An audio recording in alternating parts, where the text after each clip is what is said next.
Namaskar. This is Firstpost and you're watching Vantage with me, Palki Sharma.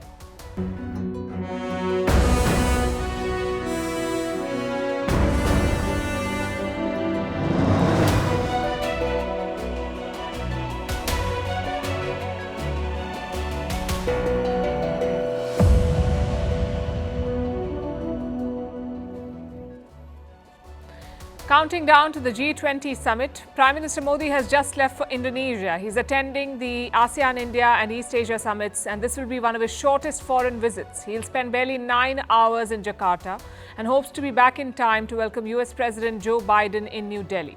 In fact, leaders have already started arriving for the G20 summit, but most headlines focus on the one who's not coming.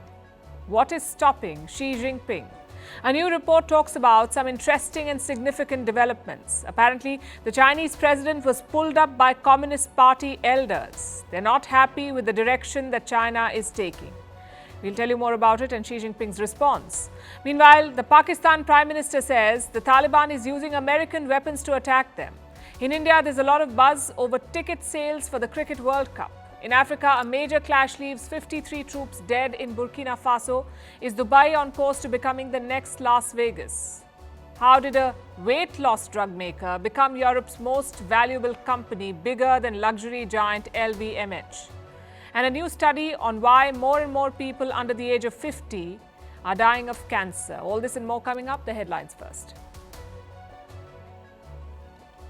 The United States warns North Korea. Washington says Pyongyang will pay a price if it supplies arms to Russia. Reports say Kim Jong Un will travel to meet Vladimir Putin later this month.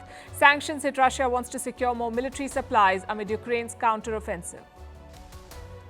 The United Kingdom will ban the Wagner Group. The Russian mercenary outfit will be declared a terrorist organization. The move will put it on par with groups like the Islamic State and Al-Qaeda. The UK had already sanctioned Wagner founder Yevgeny Prigozhin, who died in a plane crash last month. Britain's second largest city, Birmingham, declares itself bankrupt. The city council stops all non-essential spending. The crisis comes after it was hit with equal pay claims amounting to over $950 million. Since 2020, Birmingham is the 7th council to declare financial distress. Gunfight erupts between Pakistan and Afghanistan at the Torkham border. It has shut down their busiest trade crossing.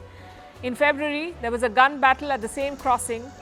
Ties between the two countries have been frosty ever since the Taliban returned to power.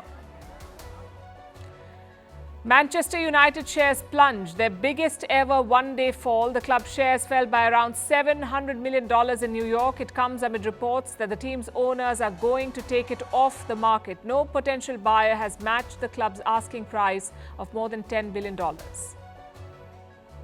And the Rolling Stones are roaring back to life. In October, they will release a new album after almost 20 years.